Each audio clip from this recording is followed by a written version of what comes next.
ఒక్కసారి కొమ్మూరి గోల్డ్ కి కాల్ చేయండి. తాకట్లో ఉన్న మీ బంగారాన్ని విడిపించి మార్కెట్ ప్రైస్ కి వాళ్ళు కొనుక్కుని మిగతా డబ్బులు మీకు ఇచ్చేస్తారు. హలో అండి, అందరికీ నమస్కారం. మొత్తానికి తమిళనాడు ముఖ్యమంత్రిగా విజయ్ ప్రమాణ స్వీకారం చేయబోతున్నాడు. విజయ్ అని నేను అంటూ ప్రమాణ స్వీకారానికి ముహూర్తం ఫిక్స్ కావటమే ఇక లేటు. విజయ్ ప్రమాణ స్వీకారానికి తమిళనాడు గవర్నర్ కూడా గ్రీన్ సిగ్నల్ ఇచ్చినట్టుగా మనకు తెలుస్తున్నటువంటి సమాచారం. సో ఇప్పటిదాకా నిన్నటిదాకా చాలా రూమర్స్ నడిచాయి బయట. కానీ ఆ రూమర్స్ అన్నిటికీ చెక్ పెడుతూ మొత్తానికి తమిళనాడు ముఖ్యమంత్రిగా విజయ్ ప్రమాణ స్వీకారానికి గవర్నర్ ఓకే చెప్పినట్టుగా తెలుస్తూ ఉంది. ఇవాళ రెండోసారి గవర్నర్ని కలిశారు విజయ్. నిన్న మొదటిసారి కలిశారు, ఈరోజు రెండోసారి కలిశారు. మొదటిసారి ఏమో గ్రీన్ సిగ్నల్ రాలేదు, ఇప్పుడు రెండోసారి వచ్చింది. పైగా విజయ్ తనతో పాటు ప్రమాణ స్వీకారం చేయబోతున్నటువంటి మంత్రుల లిస్ట్ కూడా గవర్నర్కి ఇచ్చారట. అయితే గవర్నర్ కొన్ని ప్రశ్నలు అడిగారట.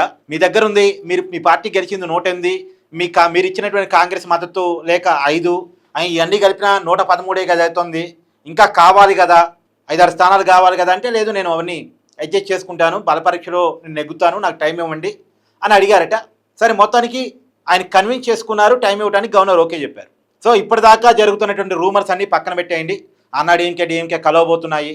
కొన్నాళ్ళు స్టాలిన్ ముఖ్యమంత్రి, కొన్నాళ్ళు పళనిస్వామి ముఖ్యమంత్రి, ఇంకోసారి ఉదయనిధి స్టాలిన్ ముఖ్యమంత్రి, ఇవన్నీ పక్కన పెట్టేయండి. తమిళనాడు ముఖ్యమంత్రి విజయ్ అనే నేను అంటూ ప్రమాణ స్వీకారం చేయబోతా ఉన్నాడు. సో ఇది మాత్రమే ఫైనల్.